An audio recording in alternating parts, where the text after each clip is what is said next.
A gente tem o privilégio nessa manhã de estudar a Palavra de Deus sobre um tema que é muito importante e muito presente em toda a Escritura, que é justamente a questão do sofrimento. Então a gente vai estudar o texto de Lamentações, capítulo 3, de 19 a 26. O texto diz o seguinte: lembro-me da minha aflição e do meu delírio, da minha amargura e do meu pesar.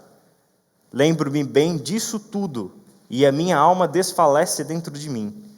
Todavia, lembro-me também do que pode me dar esperança. Graças ao grande amor do Senhor é que não somos consumidos, pois as suas misericórdias são inesgotáveis, renovam-se a cada manhã. Grande é a sua fidelidade. Digo a mim mesmo, a minha porção é o Senhor, portanto, nele porei a minha esperança. O Senhor é bom para com aqueles cuja esperança está nele, para com aqueles que o buscam. É bom esperar tranquilo pela salvação do Senhor. Vamos orar? Pai querido, te agradecemos pela tua palavra e te agradecemos porque desde o primeiro momento, Pai, em que começamos a cantar aqui, o nosso coração está voltado ao Senhor e aquilo que o Senhor tem feito por nós e aquilo que nós queremos expressar ao Senhor em gratidão, em louvor, em honra ao teu nome, reconhecendo, Pai, que a sua presença em nossa vida é o que nos dá sentido, Pai querido. O que pedimos, Senhor, é que através dessas palavras o Senhor fale conosco, que através dessas palavras nós sejamos alimentados pelo teu Santo Espírito, que o Senhor nos dê direção e nos ajude, Pai, a compreendermos melhor quem somos, quem é o Senhor e o que acontece e o que deve acontecer com a nossa vida nessa relação íntima com o nosso Pai. Em nome de Jesus. Amém.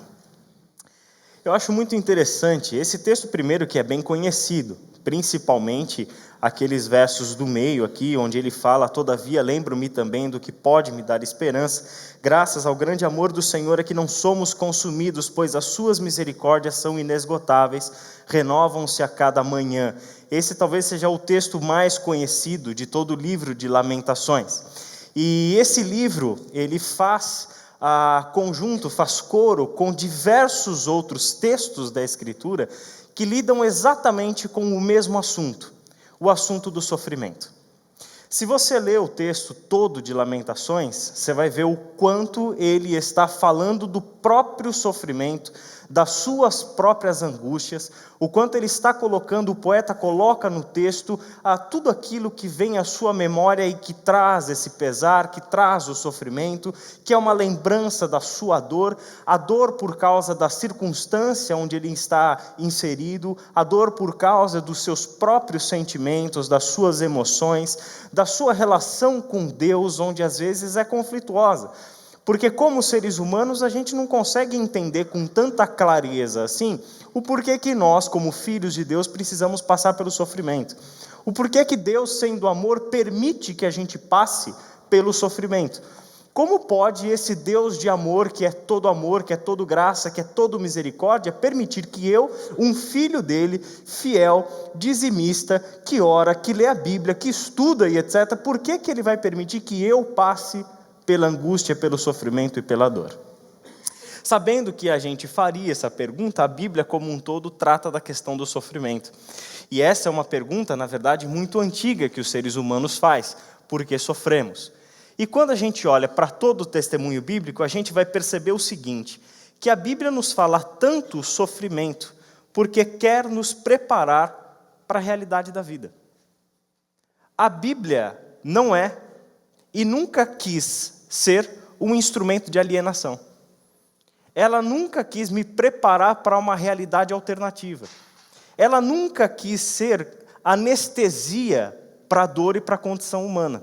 Muito pelo contrário, é um livro que quer te levar para a maturidade.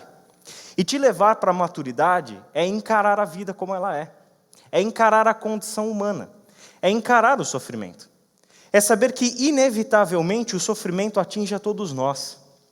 E quando a gente olha para o sofrimento, a gente descobre nele um dos grandes, e talvez o mais poderoso, nivelador da humanidade. Porque o sofrimento não escolhe quem vai sofrer, atinge a todos. Seja rico, seja pobre, homem ou mulher, de qualquer localidade do mundo e de qualquer momento do espaço e do tempo. Atinge a todos e se torna um nivelador. Todos nós sofremos. Temos, obviamente, diferentes níveis de sofrimento ao longo da nossa vida, mas todos nós sofremos, porque essa é a nossa realidade, essa é a nossa condição. E a Bíblia quer deixar isso claro, desde o princípio, em Gênesis 3, ou seja, o 3º capítulo da Bíblia, já se começa a falar sobre o sofrimento humano, sobre as dores da mulher, sobre o trabalho que vai ser um cansaço e com sofrimento ele trabalharia para ter o seu próprio pão. A Bíblia sempre foi um livro que colocou os nossos pés no chão. Por alguma razão, a religião cristã fez com que esses pés ganhassem asas e saíssem voando pela realidade. A Bíblia é o que volta a trazer esses pés para o chão e encarar a vida na sua realidade. E entender que o sofrimento é uma consequência do pecado humano.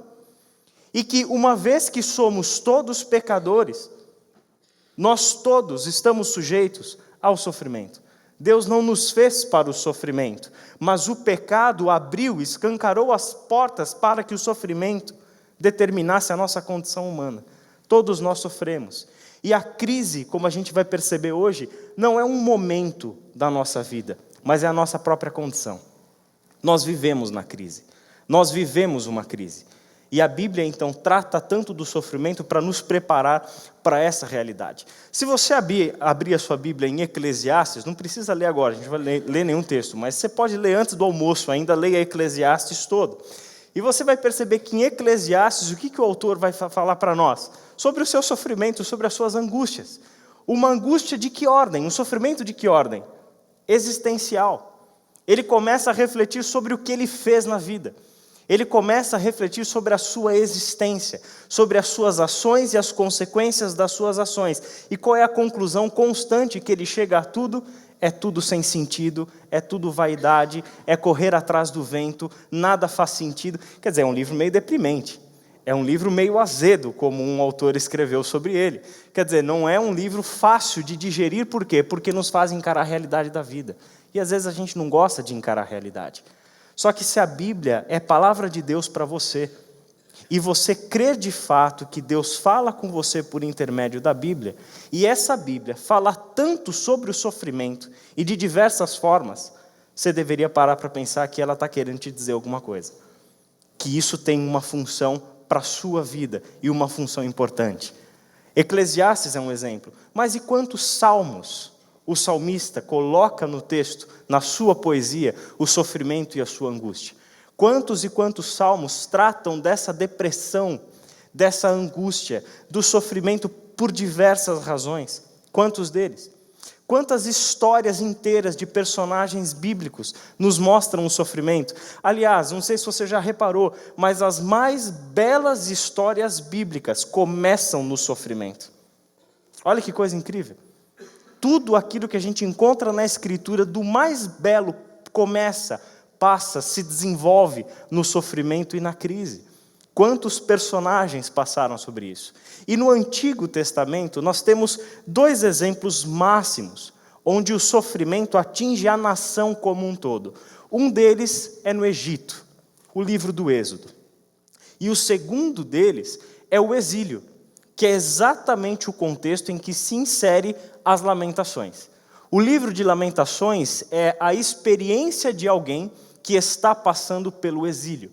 Estar vivendo em uma condição que é totalmente contrária àquela que eles sabem que é vontade de Deus, como nação escolhida, povo escolhido, aquele povo que é chamado por Deus, tem uma vocação divina para ser esse povo, um arauto desse Deus entre as nações. Agora esse povo vive exilado, sob o governo de um rei ímpio, com o seu templo destruído, com a sua história destruída, ou seja, quando ele olha para o passado, ele vê que o seu presente já não condiz com o seu passado, de um povo chamado para servir a esse Deus. Agora esse povo que é chamado para servir a esse Deus, tem que se ver obrigado a servir um rei ímpio, contrário a Deus. Quando olha para o seu futuro a partir do exílio, eu também não encontro esperança.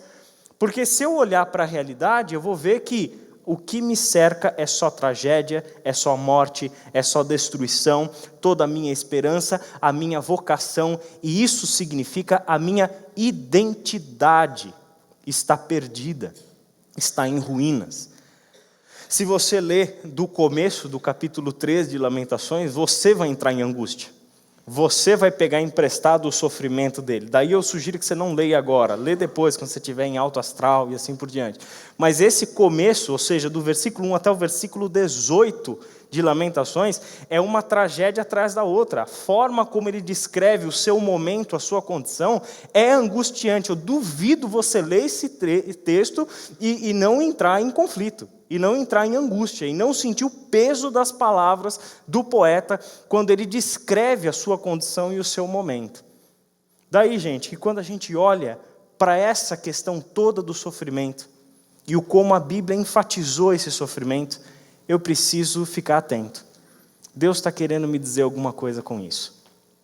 E quando a gente olha para isso, a gente pode fazer a seguinte afirmação, que no sofrimento nós temos duas opções: perder a vida ou encontrar o Senhor. No sofrimento, nós temos duas opções. Ou a gente perde a vida, ou a gente encontra o Senhor. E perder a vida, que eu quero dizer, não é a morte física, mas é o perder a vida que vem muito antes da morte física. É o perder a vida no sentido existencial. É o simplesmente desistir da vida, desistir de tudo. Abraçar o sofrimento e fazer com que o sofrimento determine quem eu sou. Mas eu tenho uma segunda opção, e a opção é encontrar o Senhor. Por que encontrar o Senhor? Qual é a importância do sofrimento? Quando a gente olha para a grande narrativa bíblica, a gente vai perceber que na maior parte das vezes é o próprio Deus quem possibilita a crise. É o próprio Deus quem possibilita o sofrimento. Para quê? Para que você caia na real, para que você encontre a sua condição humana. É o próprio Deus quem possibilita o sofrimento, para que você tenha no sofrimento um encontro com Ele, com a graça dEle. Para que você perceba que a sua vida é feita de sofrimento, que a sua vida é feita de crise, que a condição humana é uma condição de crise. É uma condição onde a gente para pensar, a gente está esperando a morte. A gente está esperando a morte. É uma condição de crise. É uma condição onde o conflito da existência e da não existência estão o tempo todo nos assombrando. Por que Deus permite o sofrimento? E mais, por que Deus viabiliza o sofrimento para a nossa vida? Porque Ele quer que você encontre a realidade da vida. E na realidade da vida você o encontre. Deuteronômio, capítulo 8, de 1 a 5. A gente tem um dos textos que explica a razão do sofrimento do povo na saída do Egito. Porque depois de viver 400 anos como escravos no Egito, por que mais 40 de sofrimento? Para que isso? Por que Deus faz isso? Por que viver 400 anos de escravidão no Egito, ou seja, 10 gerações escravizadas no Egito? Por que o Senhor nos tira do Egito para passar mais 40 anos num sofrimento que nós não tínhamos dentro do próprio Egito? Tanto que o povo tinha saudade do Egito e almejava voltar para o Egito, porque pelo menos lá tinha o que comer garantido, tinha a proteção, tinha uma cama, vivia escravo, sem liberdade, em condições horrorosas, mas ainda assim era melhor do que viver no deserto. Por que mais 40 anos? Deuteronômio 8 explica isso para nós. É Deus sendo um pai que te conduz à maturidade. Eu preciso que você passe pela crise. Eu preciso que você passe pelo conflito. Eu preciso que você passe pelo sofrimento para que você aprenda quem você é e quem eu sou. E o quanto você depende de mim. E o quanto eu estou aqui para cuidar de você. Daí é que nesse texto é que o Senhor vai dizer o seguinte: vocês passaram pelo sofrimento? Vocês foram humilhados? Vocês foram colocados à prova? Foram. Mas lembre-se do seguinte: nesses 40 anos, a sandália de quem se gastou? De nenhum de vocês. Nesses 40 anos, vocês tiveram que vestir?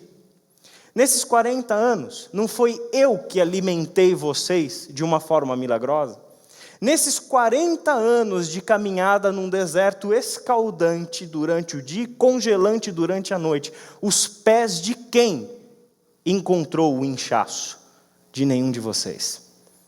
Os seus pés não incharam, porque eu cuidei de vocês.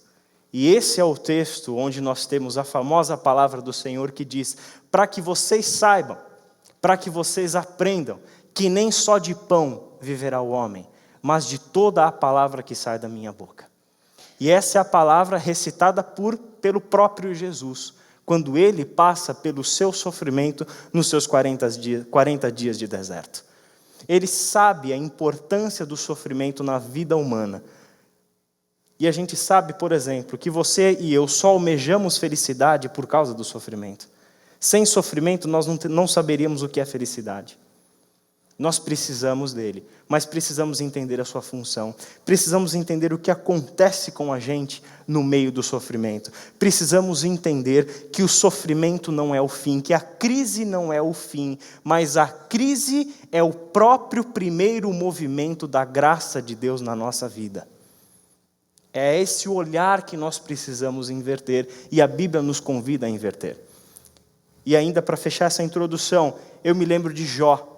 Um livro inteirinho, 42 longos capítulos, para tratar da questão do sofrimento. E quando ele chega na sua conclusão, no capítulo 42, versículo 5, o que é que ele diz?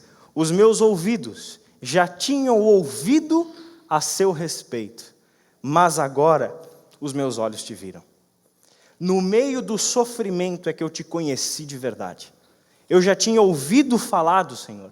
Eu tinha ouvido contar as suas histórias. E se você voltar no primeiro capítulo de Jó, é um cara íntegro e fiel a Deus.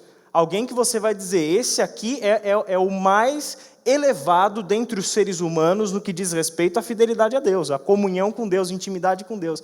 Mas o que o sofrimento revela para ele? Que, na verdade, ele tinha uma noção de quem era esse Deus. Mas foi no meio do sofrimento que os meus olhos viram de fato a Deus. E eu passei a, de fato, conhecer esse Deus. Essa é a palavra de Jó, a conclusão do grande livro de Jó, que é só sobre o sofrimento. Agora, voltando para o texto de Lamentações, versículos 19 e versículo 20, o que nós temos? A realidade escancarada diante de nós. A nossa condição humana. Olha o que ele diz: lembro-me da minha aflição e do meu delírio, da minha amargura e do meu pesar. Lembro-me bem disso tudo, e a minha alma desfalece dentro de mim. Quantos de nós já não se viram exatamente nessa condição? Quantos de nós já não fomos confrontados com a realidade? Quantos de nós já não tivemos aquele nosso momento sozinhos, de reflexão sobre a vida, de reflexão sobre o que está acontecendo conosco, de reflexão sobre como está o nosso coração, o caos interior, ou por causa das circunstâncias que não estão nada boas, e a gente chega à mesma conclusão. Quando eu penso demais na vida, quando eu reflito demais sobre o que anda acontecendo comigo, quando eu penso demais sobre o local onde eu estou inserido e as crises que assolam o local onde eu estou inserido, quando eu reflito demais sobre a existência, quem eu sou, de onde eu vim, o que eu estou fazendo e para onde eu vou, quando eu reflito demais, quantos de nós não chegaram às mesmas conclusões? Eu me lembro da minha aflição e do meu delírio, da minha amargura e do meu pesar. E quando eu lembro disso tudo, a minha alma desfalece dentro de mim. Isso é a descrição de alguém que vive a angústia, de quem está vivendo uma depressão profunda, de quem está vivendo um momento onde a própria angústia e o sofrimento estão determinando os seus dias, quem eles são. Isso é o viver essa amargura, essa angústia, é ser confrontado com a realidade. Eu gosto de pensar numa imagem que o professor Ennio Miller traz para pensar na condição humana da seguinte forma. Pensa que a sua vida é um arco. Esse arco tem uma ponta, uma extremidade lá no seu passado e a outra extremidade lá no seu futuro. E você vive no meio. Sua vida é esse arco. Daí o que acontece? Quando você olha para trás, na primeira extremidade desse arco, aqui está no passado, o que você traz à memória? Você traz à memória as suas memórias de infância, o amor que recebeu dos pais, o conforto do seu lar, a comida da vovó, todas aquelas coisas que estão relacionadas à nossa vida e que nos dão aquela memória gostosa, prazerosa, aquela experiência de querer reviver certas coisas. Por quê? Porque ali eu tenho um ponto de referência na minha existência. Eu tenho ali na ponta do arco, que está no passado, um referencial. E quando eu olho para o futuro, que eu encontro o quanto eu ainda tenho para viver. Eu projeto a minha vida, eu faço planejamentos, eu sonho com o meu futuro. E a gente sonha coisas que a gente gostaria de realizar, aonde nós queremos estar, aonde nós gostamos de nos enxergar quando pensamos para o futuro. Mas qualquer desestabilidade nesse arco, faça com que esse arco comece a se fechar sobre nós. E quando a gente começa a pensar sobre o passado, a gente já não consegue mais encontrar um referencial. Quando a gente começa a olhar para o passado, a gente só consegue encontrar problemas, erros, causas e origens das nossas angústias. Quando a gente olha para o futuro, eu já não sou mais tão esperançoso assim, porque talvez eu já tenha vivido demais e os meus sonhos não têm se concretizado. Eu não tenho conseguido trazer à realidade os meus planos e os meus projetos. E aquilo que era para ser referência se torna a fonte da minha angústia. E aí, esse arco começa a se fechar sobre nós. E aí, esse arco que começa a se fechar sobre nós, como se fosse um teto que começa a descer, a nos comprimir, nos esmagar. Ali é que nós sentimos a angústia. Porque a angústia traz para nós reações físicas. Quando a gente entra de fato em angústia, a gente perde o ar. A gente não sabe de onde está vindo o fôlego, porque eu já não encontro mais ele. A gente sente a garganta fechar, dar um nó. Essa é a angústia da existência humana quando nós perdemos a referência. E isso acontece conosco. Nós vivemos dessa forma. E nós temos que estar preparados para isso. Essa é a função da Escritura. Porque a realidade, sim, nos atormenta. E hora ou outra esse arco vai se fechar sobre você. Esse arco vai encontrar as desestabilidades, onde esse arco começa a perder as suas referências de passado e futuro e começam a se fechar sobre você. E aí o resultado é exatamente o que o poeta diz. Eu lembro da minha aflição, do meu delírio, da minha amargura, do meu pesar, e quando eu trago isso à memória, o arco desestabiliza. O arco começa a fechar sobre mim e o meu sentimento é que a minha alma está morrendo dentro de mim. É o meu sofrimento, é a minha angústia que determina o meu momento, que determina quem eu sou. Mas graças a Deus que o mesmo poeta nos dá a chave para lidarmos com o sofrimento. Ele diz o seguinte na sequência do texto: todavia, lembro-me também do que pode me dar esperança. Graças ao grande amor do Senhor é que não somos consumidos, pois as suas misericórdias são inesgotáveis. Renovam-se a cada manhã, grande é a sua fidelidade. O próprio poeta que trouxe a memória, que se lembra da sua angústia, do seu pesar, do seu delírio, das suas dores, do seu sofrimento. O próprio poeta que entra em depressão e sente os efeitos físicos e concretos da angústia e da depressão, é o mesmo poeta que te dá a chave para lidar com isso. E qual é a chave para lidar com o sofrimento? É trazer uma outra coisa à memória. Ou seja, não é fugir da minha realidade, não é fugir da condição humana. A condição humana está aí para ser encarada, e isso é maturidade.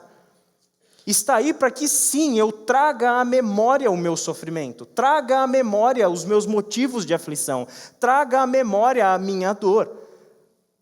Está aí para ser encarado. Mas não só isso, não é só isso que eu trago à minha memória, não é só a dor que eu trago à memória, não é só a angústia que eu trago à memória, eu trago também à memória a esperança, ou onde nasce a esperança. E é lembrar da graça do Senhor, do amor do Senhor, da misericórdia do Senhor que nos mantém vivos, que sustentam a nossa vida.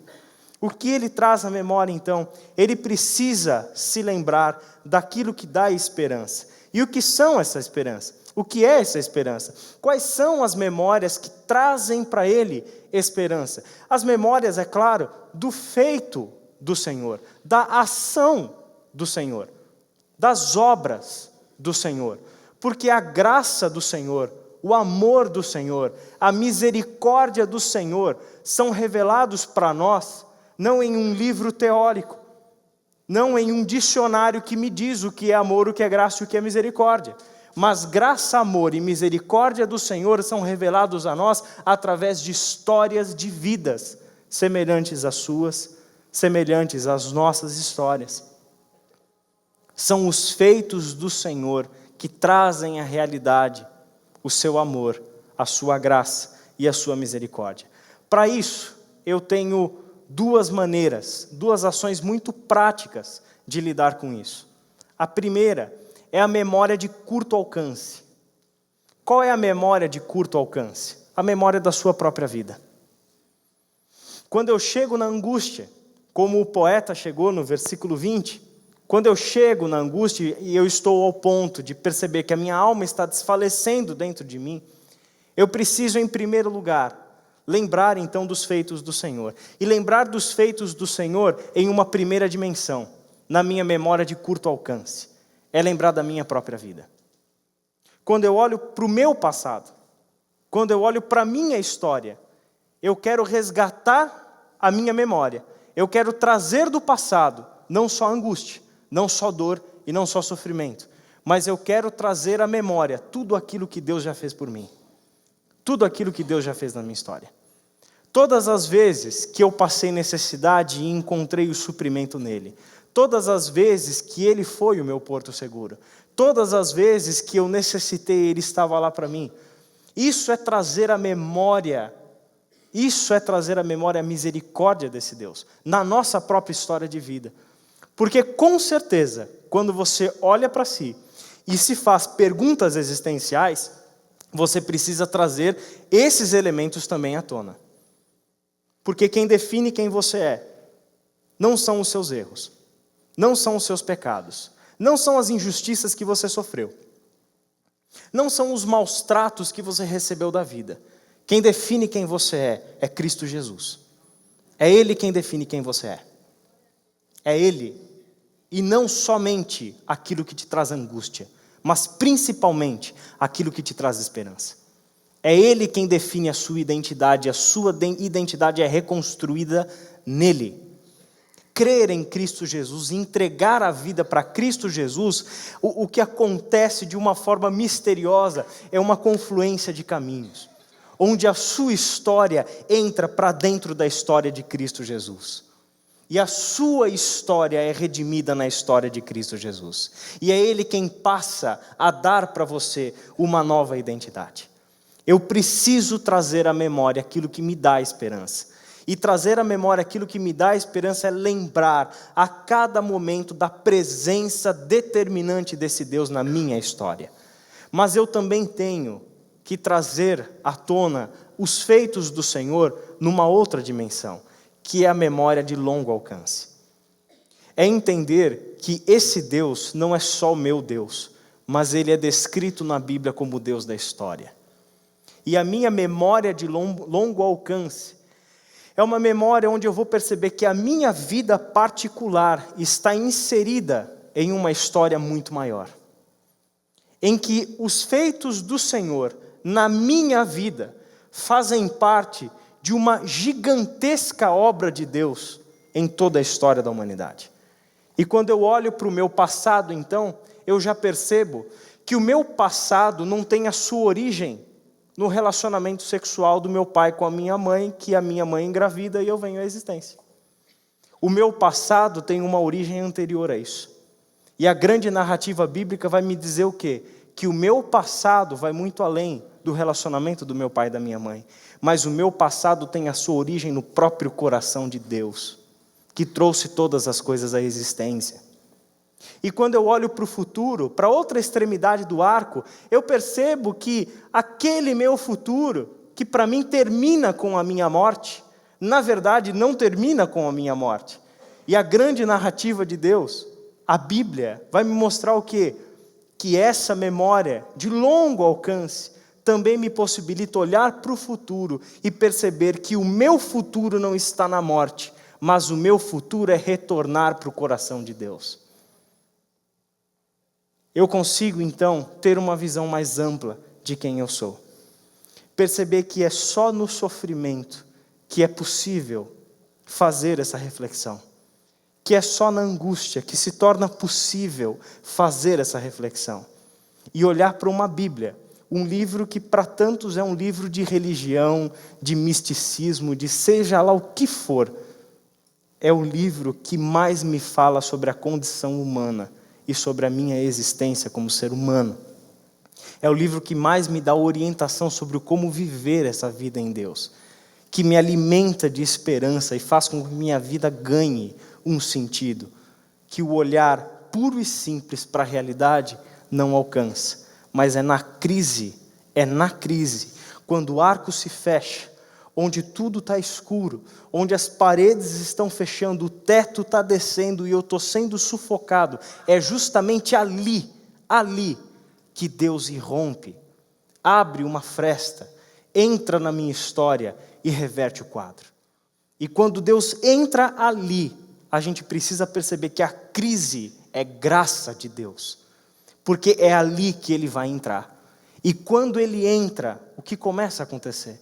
Começa a acontecer que a gente percebe que essas paredes que nos comprimem, que nos sufocam, começam a se afastar. E eu consigo perceber toda essa realidade e ação de Deus nessa história toda. Só que para lembrar e para ter a memória de longo alcance, eu preciso conhecer esse livro. Eu preciso conhecer essas histórias. Além da sua memória particular de vida, Deus nos deu a memória de longo alcance. E é a memória de longo alcance que está nessa grande narrativa que eu preciso conhecer.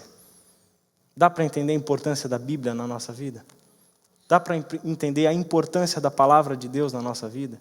Dá para entender que quando a gente enfatiza ensino bíblico numa igreja cristã, a gente não está cumprindo tabela, porque toda igreja precisa ter ensino, mas a gente está querendo mostrar para as pessoas que o valor do ensino bíblico é um valor para a sua vida como um ser humano, porque a gente quer que nós sejamos seres humanos melhores, maduros, que encaram a realidade e encontram Deus na realidade da vida, e não alienados religiosos. É isso que a gente quer. E a Bíblia é o que coloca os nossos pés no chão. A Bíblia é o que nos faz encarar a realidade e encontrar Deus na dureza da realidade da vida. É a Bíblia que quer fazer isso para nós. Continuando, lembrar dos feitos do Senhor, então, é lembrar da sua misericórdia, do seu amor e da sua graça. Quando a gente lembra o que Deus fez, o que inevitavelmente eu estou lembrando? Eu estou trazendo à memória o seu amor, a sua misericórdia e a sua graça. Eu preciso entender que na Bíblia, em toda a grande narrativa, não existe uma separação entre o seu juízo e a sua graça. Eu lembro que quando o André pregou para nós sobre o Salmo 32, e o salmista vai dizer que os meus ossos doíam enquanto eu mantinha ocultos os meus pecados do Senhor. É entender que aquilo é a graça de Deus. Eu preciso sentir o peso desse Deus sobre mim, para que ao sentir o peso desse Deus sobre mim, eu tenha um encontro com a graça dele. E eu acho muito interessante a origem de tanto o Salmo 32 quanto do 51, naquilo que Davi experimentou no segundo livro de Samuel, capítulos 11 e 12. E ali, quando ele comete o adultério com Batseba e assim por diante, Deus vai confrontá-lo por intermédio de Natã. E quando Natã confronta Davi com aquela história dos dois homens que tinham uma cordeirinha só e o outro vários, e aquele que é rico e que tem vários mata a única cordeirinha do pobre para servir de jantar para os seus amigos, e Davi entra em colapso quando vê aquilo e fala, eu quero esse cara morto, e ele vai ter que pagar 4 vezes aquilo que ele tirou do homem pobre. E aí Natan chega e fala, então, Davi, você é esse homem. Foi você que fez isso. Quando ele é confrontado com o seu pecado, qual é a palavra de Davi? A palavra de Davi é: eu pequei contra o Senhor. E para a gente dizer que eu pequei contra o Senhor, eu preciso ter sentido o peso da sua mão sobre mim. Porque eu não posso ter uma experiência como essa, ou seja, de reconhecer o meu pecado, sem ter tido a experiência do juízo de Deus sobre mim. Porque o que revela o meu pecado é justamente o juízo de Deus sobre mim. E qual é a palavra seguinte da narrativa? É Natan dizendo para Davi: o seu pecado foi perdoado. Eu encontrei a misericórdia, eu encontrei a graça. No juízo de Deus está a graça de Deus. E esse Deus que vem em juízo sobre nós, sobre a humanidade, é o Deus que veio em graça sobre nós. O que Ele fez em Jesus Cristo por você, Ele veio em juízo. E os seus pecados foram colocados sobre Cristo Jesus. E o juízo de Deus foi feito em Cristo Jesus. E o que é isso? Ao mesmo tempo, a sua graça e o seu amor. O quanto na nossa vida precisamos refletir que quando olhamos para a nossa história, a memória de curto e a memória de longo alcance, e lembramos de tudo que Deus fez, e inevitavelmente estamos nos lembrando do seu amor, da sua misericórdia e da sua graça. Quando surge a esperança, o poeta diz assim: digo a mim mesmo, a minha porção é o Senhor, portanto nele porei a minha esperança. Essa é a hora da palavra esperança aparecer no texto. Quando ele traz à memória a sua realidade e a sua condição humana, e a sua alma está desfalecendo dentro de si, ao mesmo tempo ele traz à memória os feitos do Senhor. Graças ao grande amor do Senhor é que nós não somos consumidos. As suas misericórdias são inesgotáveis, elas se renovam a cada manhã. Então eu trago esse paradoxo da minha existência. Uma alma que está desfalecendo por causa das minhas angústias, mas ao mesmo tempo um Deus que é todo graça, todo amor e todo misericórdia, e faz com que eu não desfaleça. É isso que eu trago à memória. Ao trazer tudo isso então à memória, o que acontece? Eu descubro a fonte da minha esperança. E a fonte da minha esperança é quem? O Senhor. O Senhor. Ali nasce a minha esperança. Porque, gente, é o único lugar, como a gente acabou de cantar, é o único lugar onde você vai encontrar o amor incondicional. É o único lugar onde encontraremos misericórdia real e graça real. Daí é que Ele se torna então para nós a nossa esperança. Porque Ele é o único que pode nos dar a segurança, tanto do passado quanto do futuro. É o único que nos dá. E aí Ele diz que a sua porção é o Senhor, e é justamente por isso que eu coloco nele a minha esperança. E quando nasce a esperança, às vezes essa palavra esperança se torna para nós muito conceitual e muito teórica. Às vezes a gente usa a palavra esperança de uma forma muito abstrata. Mas é curioso o quanto a palavra esperança na Bíblia, em nenhum momento, é conceito abstrato, mas é prática, é ação. Eu coloco a minha esperança no Senhor. E o que significa colocar a esperança no Senhor? Significa que esse movimento meu, de colocar a esperança sobre o Senhor, de ver e ter no Senhor, então, a fonte da minha segurança e, portanto, da minha esperança, é um movimento onde eu posso avaliar a qualidade dessa minha esperança.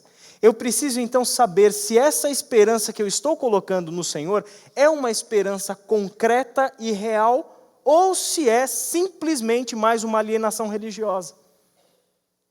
Simplesmente uma anestesia para a minha realidade. Como é que eu vou saber isso? Essa esperança tem uma qualidade. E ele vai dizer que não é qualquer esperança.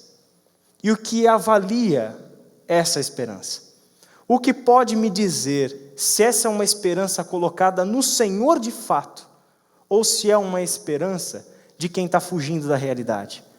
Se é uma esperança de quem está consciente do seu momento, da sua angústia, do sofrimento e do papel do sofrimento.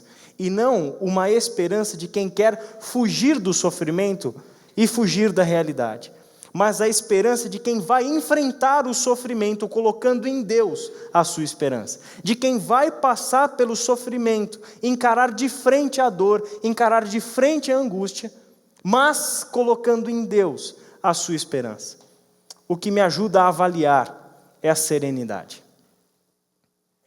É uma esperança que não é colocar agora e daqui 5 minutos voltar para a angústia.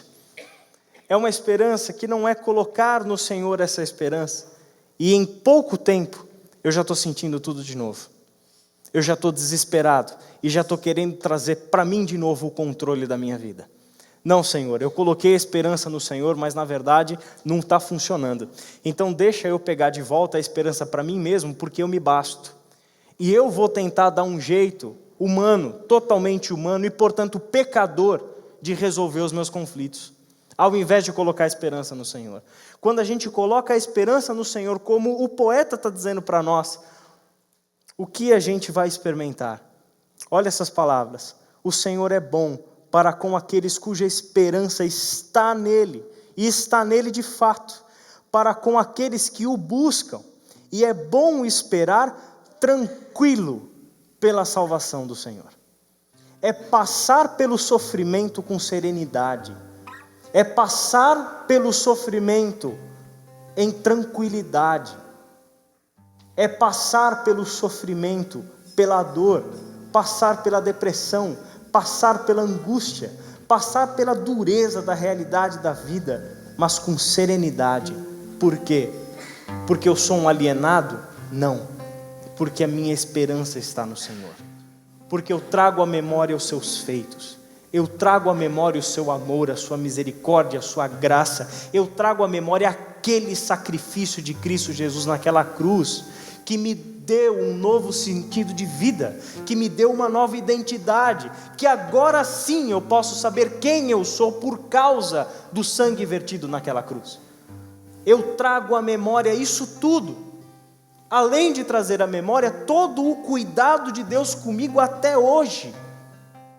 E quando isso acontece, a paz que excede todo o entendimento toma conta de mim. A paz que vai além da lógica, que vai além da razão, que vai além da compreensão humana, é uma paz onde eu tenho a certeza absoluta que foi Deus que invadiu o meu ser. Foi Deus que invadiu o meu coração e colocou lá dentro a paz que é dele. Essa paz é a serenidade no meio do sofrimento.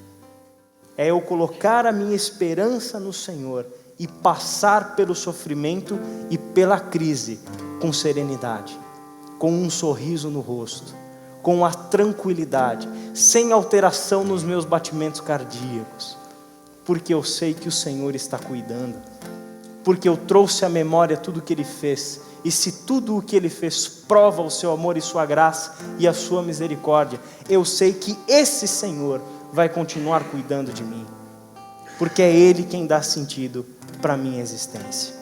Jesus Cristo é a prova maior do amor do Senhor por todos nós. Ele é a nossa porção, salvação e fonte de toda a nossa esperança. Pai querido, nós queremos colocar os nossos caminhos nas Tuas mãos, Pai, e fazer nossa, Senhor, essa canção.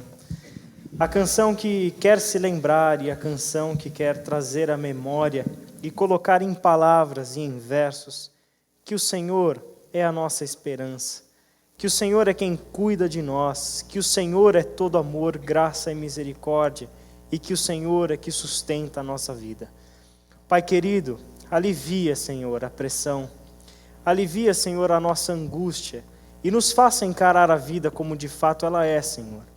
Não fugindo da realidade, não querendo fuga do sofrimento, mas querendo encarar tudo isso, Pai, com a maturidade que vem do Teu Espírito em nós.